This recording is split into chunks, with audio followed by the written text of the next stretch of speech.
जैसा कि सब लोग जानते हैं कि ऑप्शन बाइंग जो है वो one of the best concept है अगर आपको सही तरीके से डायरेक्शन को आइडेंटिफाई करना आता है। और 100 में से अगर आप 75 से 80 बार अगर सही होना जानते हो तो ऑप्शन बाइंग से बेटर कोई स्ट्रेटेजी फिर नहीं बचती है। सवाल ये आ जाता है कि क्या हम इसको लो रिस्क के साथ कर सकते हैं? तो जी हाँ, बिल्कुल। हम चल रहे हैं स्टॉक ऑप्शंस की एक बहुत ही मजेदार सीरीज में, जिसमें हम डिफरेंट एस्पेक्ट्स को कवर कर रहे हैं जिसको आज तक किसी ने भी यूट्यूब पे कवर नहीं किया होगा।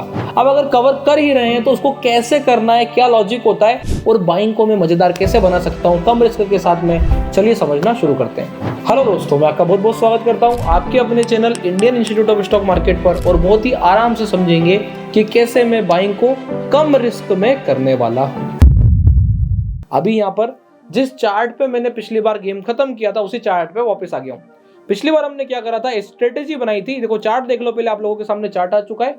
पिछली बार जो हमने स्ट्रेटेजी बनाई थी उसमें एक मस्त चीज रखी थी, वो ये थी कि डायरेक्शन जाना है, नई डायरेक्शन जाना है। आपको मैंने बहुत सारे कॉन्सेप्ट समझाए थे, अगर आपको ध्यान हो तो वो कॉन्सेप्ट क्या थे। मेरे को डायरेक्शनल जाना है क्या, कि मेरे को नॉन डायरेक्शनल जाना है, मेरे को थीटा से पैसे चाहिए नहीं चाहिए, मेरी पोजीशन 1 दिन की है, 2 दिन की, कि 5 दिन की, ये सब मेरे को स्वयं डिसाइड करना है। जब मैं ये सारी चीजों को डिसाइड कर लूंगा उसके बाद में उसी बिहाफ पे ट्रेडिंग करूंगा। जैसे कि फॉर एग्जांपल, इसको आसान तरीके से समझाता हूं मैं आपको। मैंने एक तरीका ढूंढा जिसमें मैं पोजीशन 3 दिन से ज्यादा होल्ड नहीं करता। तो लेट सपोज अभी मुझे यहाँ पे ट्रेड दिखाई दे रहा है, तो मेरे को यहाँ पे शॉर्ट का ट्रेड बनाना है। शॉर्ट का ट्रेड में डायरेक्शनल बनाया। अब अगर ऑप्शन सेलिंग से बनाया और 3 दिन अगर मार्केट यहीं पे सीधा रुका तो कुछ होना है क्या? कुछ नहीं होना है, क्योंकि इतना थीटा आएगा ही नहीं। अगर मैंने डायरेक्शनल बनाया तो 3 दिन रुकने पे शायद तक थोड़ा बहुत कुछ बन जाए, थोड़ा नीचे जाए तो कुछ थोड़ा बहुत बनेगा। बट अगर मैंने यहाँ पे पुट ऑप्शन बाइंग करी है और 3 दिन मार्केट इसी जगह पे रुका है तो लॉस होने वाला है। तो ये चीज को समझना जरूरी है कि मैं जिस भी कॉन्सेप्ट के साथ ट्रेडिंग कर रहा हूँ, पैसा आ रहा है या पैसा जा रहा है, और अगर मैं उसको लंबे समय तक करता हूँ, मेरे को लॉजिक एक ही पकड़ना होगा। मैं बार बार चेंज नहीं कर सकता। ये घर की खेती नहीं है कि अभी ये कर दिया अभी वो कर दिया, नहीं। एक कॉन्सेप्ट अगर पकड़ा है तो एक नियम तय करना है, एटलीस्ट 2 क्वार्टर्स, 3 महीने लगत 2 बार मुझे चेक करना है कि मेरा तरीका कैसा काम करता है। क्या मैं पोजीशन को 3 दिन होल्ड करता हूं तो क्या होता है, मैं 3 दिन शॉर्ट रखता हूं तो क्या होता है। तो लेट सपोज अभी मैं आपसे बात करने वाला हूं बाइंग की। तो बाइंग की वो स्ट्रेटेजी है क्या। इसी स्टॉक पे अपन ने खत्म किया था, स्टॉक का नाम था BHEL। अब अपन यहाँ पहुंचे, ये मैंने डाला BHEL डालने के बाद अब मेरे को यहाँ पे सिंपल सीधा सा कॉन्सेप्ट है। अगर मुझे डायरेक्शन दिख रहा है दमदार नीचे की तरफ, एक एग्जाम्पल है, जरूरी नहीं है कि नीचे जाना है, ऐसा कहीं पे भी नहीं लिखा है कि नीचे ही जाना है। मैं सिर्फ एक एनालिसिस के हिसाब से आपको बता रहा हूं। जैसे कि मैं यहाँ पे आता हूँ 15 मिनट के टाइम फ्रेम पे। अब मैंने अभी तो ट्रेड बनाया नहीं है, अभी क्या मैंने ट्रेड बना रखा है? नहीं बना रखा है। लेट सपोज अब मार्केट जो है वो कल नीचे खुलता है और नीचे खुल के ऐसा कैंडल नीचे की तरफ मारता है। कल आपका मार्केट खुल करके ऐसा नीचे की तरफ एक कैंडल बनाता है, तो then we need to react. उसके बाद जाके रिएक्ट करना है, उसके पहले तेज दिमाग लगाने की जरूरत नहीं है। ये मैं हमेशा बताता हूँ, आगे भी चल के लॉजिक बताऊंगा, अभी एक एग्जांपल बता रहा हूँ। और अगर यही अगर ये कल ऐसा खुल जाता है तो क्या हमको ट्रेड करना है? नहीं, वी शुड अवॉइड, हमें वेट करना है। क्योंकि हम जो कॉन्सेप्ट सोच रहे थे वो कॉन्सेप्ट नहीं आया है, और जो डेली पे कैंडल बना है वो क्या बता रहा है कि इस वाले कैंडल के बाद अगर पहला 15 मिनट ऐसा मूव हुआ है तो वो ये बताना चाह रहा है कि ये मोमेंटम का कैरी फॉरवर्ड है, this is bull counter attack confirmed, और प्राइस यहाँ से ऊपर की तरफ मूव करेगा। क्या होता है बुल काउंटर अटैक? मेरा मानना है बहुत सारे लोग जानते होंगे। अगर नहीं जानते तो मेरी प्लेलिस्ट उठा के देखो, वहां पे कैंडल स्टिक पैटर्न की पूरी सीरीज मिलेगी, वहां पे जाके चेक करना what is bull counter attack, समझ में आ जाएगा। अब यहाँ पे अगर मैं बात करूं पुट ऑप्शन को बाय करने की, कि एक एग्जांपल है कि मार्केट कल खुल के ऐसा नीचे जाता है, तो पुट ऑप्शन लो रिस्क पर ट्रेड करने के क्या सॉल्यूशन है अब आप देखिएगा। एक्सपायरी तो ये ट्रेड करनी है। अब लो रिस्क पर ट्रेड करने का मतलब ये होता है कि OTM बाय करना और OTM सेल करना। यहाँ पर मैं स्प्रेड्स में ट्रेड करूंगा। There are 2 types of spreads जो कि बियरिश मूवमेंट को या बुलिश मूवमेंट को सपोर्ट करती है। फॉर एग्जांपल, अगर मैं मध्य करना चाहता हूं तो मैं जाऊंगा बियर पुट से, अगर मैं तेजी करना चाहता हूं तो मैं जाऊंगा बुल कॉल से। अब अगर मैं यहाँ पे बियर पुट से जाता हूं तो आप देखिएगा, क्योंकि मुझे मध्य करनी है और ऑप्शन बाइंग की ट्रेड करनी है, तो देखो अब मैं क्या करने वाला हूं। मार्केट चल रहा है 215, मैं 210 देखता हूं, 210 बढ़िया दिखाई दे रहा है, 210 की एक जो है पुट ऑप्शन लॉन्ग करता हूं। दिख गई लॉन्ग? हाँ दिख गई। अब बेचूंगा कौन सी? बेचूंगा मैं 190 की। भाई 210 की बाय करके 190 की क्यों बेच रहे हो? तो देखो अभी थोड़ी देर में समझ में आएगा कि यहाँ पे मैंने 5 रुपए का रिस्क तो वैसे ही खत्म कर लिया है। क्या कर लिया है? 5 रुपए का रिस्क तो वैसे ही खत्म कर लिया है। अगर आप यहाँ पे देखोगे तो मैंने लगभग 2 रुपए का रिस्क वैसे ही खत्म कर लिया है। कहने का मतलब क्या है कि अगर मैं पूरे महीने इस वाले ट्रेड को लेके होल्ड करता हूं तो मेरा रिस्क अब से 12,000 रुपए का है, क्योंकि 7 रुपए का टोटल रिस्क नहीं है, 2 रुपए मैंने उसमें से कवर कर लिए हैं, तो मेरा रिस्क जो आएगा वो नेट में 5 रुपए के आसपास आएगा।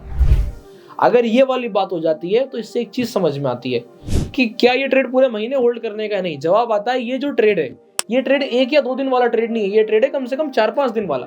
तो हमें ये समझना है कि हम कौन से कैटेगरी वाले हैं। अगर मैं ट्रेड को 2 दिन होल्ड करूंगा तो मार्केट गिरा ही नहीं तो 2 दिन में क्या होगा, यही रुकेगा। 4 दिन होल्ड करूंगा, मार्केट नहीं गिरा तो यही रुकेगा। तो ये ट्रेड जो है ये 5-6 दिन को बताना चाहिए या एक स्मूथ डायरेक्शन को बताना चाहिए। जैसे कि फॉर एग्जांपल यहाँ पे यही पैटर्न बना और लेट सपोज मैंने यहाँ पे अगर लॉन्ग का ट्रेड लिया होता तो what could be the condition, यहाँ पे ये पूरी तेजी मेरे को होल्ड करनी पड़ती तब जाके प्रॉफिट आता। जैसे यहाँ पे अगर आप देखोगे तो तारीख प्राइस है 207, तारीख है 7-8 तारीख, दिख रहा है। तो 207 का मैं 210 बाय करता और बेचता कौन सा 230, 240 व्हाटएवर में भी द कंडीशन, तो ये राइज में पैसा बनता। ठीक इसी प्रकार से यहाँ पे अगर मैं शॉर्ट कर रहा हूं तो उस फॉल में पैसा तब बनेगा जब मैं होल्ड करूंगा। अब इसी ट्रेड को पलट देते हैं, हम बोलते हैं कि नहीं हमें मद्दी नहीं करना है, हमें जैसा ही 15 मिनट का कैंडल अगर कल को ऐसा बनता है तो हमें लॉन्ग जाना है। तो अब लॉन्ग जाने की कंडीशन क्या होगी, लॉन्ग जाने के लिए भी आप देखोगे 215 मार्केट है तो 215 पे कुछ नहीं करना है, 220 बाय करना है, दिख रहा है 220 मैंने बाय किया। और अब बेचना कौन सा है, बेचना है आपको 240। मेरे को चाहिए 1, 2, 3 स्ट्राइक का डिफरेंस, वही बेचूंगा मैं 2-3 रुपए के आसपास का ऑप्शन। अब इसमें रिस्क कितना है, अगर कोई मुझसे पूछता है इसमें कितना रिस्क है, मैं बोलूंगा 6 रुपए का रिस्क है। कैसे निकाला, आप देखो 9 में 3 रुपए का ऑप्शन मैंने बेच दिया तो 6 रुपए के आसपास का नेट रिस्क है। क्या मैं 6 रुपए पूरे डुबाने वाला हूँ, जवाब आएगा नहीं, 6 रुपए नहीं डूबेंगे। उसके पहले मैं अपना स्टॉप लॉस काटूंगा। मेरा जो ये ट्रेड होने वाला है ये 1 हफ्ते का ट्रेड है कि 4 दिन का, बस मुझे वो डिसाइड करना है। अगर बात करी जाए स्टॉक ऑप्शंस को ट्रेड करने की तो यहाँ पे सबसे ज्यादा इंपॉर्टेंट होता है मेरे को टाइम वाला रूल बनाना बहुत ज्यादा जरूरी है, क्योंकि वही डिसाइड करेगा कि मेरे को कब निकलना और कब नहीं। जैसे कि फॉर एग्जांपल अगर मैं बात करता हूँ BHEL की, अगर मैंने पोजीशन 9 तारीख को बनाई नहीं है और मैं अब इसको बनाऊंगा 12 तारीख को, तो 12 तारीख को ऑन द डिसाइडिंग फैक्टर की प्राइस ऐसा मूव करता है या ऐसा, किसी एक साइड तो मूव करेगा ही, और मैं उसके साथ जाना चाहता हूँ। क्यों, क्योंकि अभी मार्केट में वॉलेटिलिटी है, इसका रिजल्ट नियर बाय। अगर नीचे का साइड मूव आएगा तो नीचे की साइड, ऊपर की साइड मूव आएगा तो ऊपर की साइड। वो 15 मिनट वाली क्या थ्योरी है वो मैं आपको बताऊंगा, सुपर ट्रेंड वाली क्या थ्योरी है वो तो मैं आपको बताऊंगा ही। वो आने वाले समय की वीडियोस हैं, आपको बस वीडियो को लाइक करना है, सब्सक्राइब करना है चैनल को, आपको आने वाली वीडियोस मिल जाएगी। नीचे कमेंट करो बस कि कैसा लग रहा है, समझ में आ रहा है नहीं आ रहा है, ताकि मैं और समझ पाऊं कि और क्या चाहिए। जैसे मुझे लोगों ने बोला था स्टॉक ऑप्शन चाहिए हैं तो आ गए, सीखो। आपको और क्या चाहिए नीचे बताओ, मिल जाएगा। ETF की बात करनी है कर लेंगे, फ्यूचर्स की बात करनी है कर लेंगे, ऑप्शंस की बात करनी है कर लेंगे। बातें सीखा कि नहीं सीखा और अप्लाई किया कि नहीं किया ये ज्यादा मैटर कर जाता है। तो अगर मैं यहाँ पे सिंपल सी बात करता हूँ लॉन्ग जाने की, तो सबको बिल्कुल क्लियर है कि लॉन्ग तब जाना है जब पहला मेरे को डायरेक्शन दिखेगा, मेरा नियम बैठेगा उसके हिसाब से। फिर क्या सेटअप है वो तो मैं आगे बताऊंगा ही, और उसके हिसाब से फिर मैं यहाँ पे पोजीशन को होल्ड करूंगा। अब 4 दिन होल्ड करूंगा कि नहीं वही बताने वाला हूँ। देखो यहाँ पे प्राइस इस दिन ऐसा मूव किया, अच्छा रहा, अगले दिन उसने ऐसा मूव किया, अब दिक्कत है। उसके अगले दिन फिर उसने ऐसा मूव किया, अभी कोई दिक्कत नहीं है, और उसके अगले दिन फिर से ऐसा मूव किया, दिख रहा है, अगले दिन फिर से ऐसा मूव किया। अब क्या हुआ, इसके बाद मुझे पोजीशन काट देनी चाहिए कि जो चलना चाहिए था वो नहीं चला। बोले ऊपर जा रहा है ठीक है, नीचे आ रहा है ठीक है, ऊपर जा रहा है ठीक है, फिर नीचे आ गया। 4 दिन हो गए हैं, अगर 4 दिन लगत हो गए हैं तो इसका मतलब दैट मीन्स मेरे को एक बार को बाहर निकलना चाहिए। ये ऐसा मूव कर जाना चाहिए था, ऐसा और ऐसा, बस दैट्स इट, और मुझे एग्जिट करना है। जैसे ही प्राइस यहाँ पे 235 को पार करती मैं एग्जिट करता, बट प्राइस तो यही होल्ड हो गई और यही होल्ड हो गई तो मुझे पंगा नहीं करना है, मैं एग्जिट करूंगा। मेरे पास जो है 236 स्टॉक F&O में, कितने स्टॉक F&O में 236 स्टॉक। अगर आप देखोगे तो आपको नेट में 236 स्टॉक F&O में मिलने चाहिए। मतलब मैं मान के चलता हूँ 236 में से आप 50 हटा दो तो 70 हटा दो, 150 स्टॉक ऐसे जिनमें जोरदार वॉल्यूम और बढ़िया तरीके से काम करते हैं। उनमें आपका कौन सा नियम फॉलो करता है वो चेक करो, and then you can identify and then you can decide कि क्या करना है। बात आ जाएगी यहाँ पे फंड की। जब मैं बात करता हूँ स्टॉक ऑप्शंस की, तो स्टॉक ऑप्शंस बच्चों का खेल नहीं है।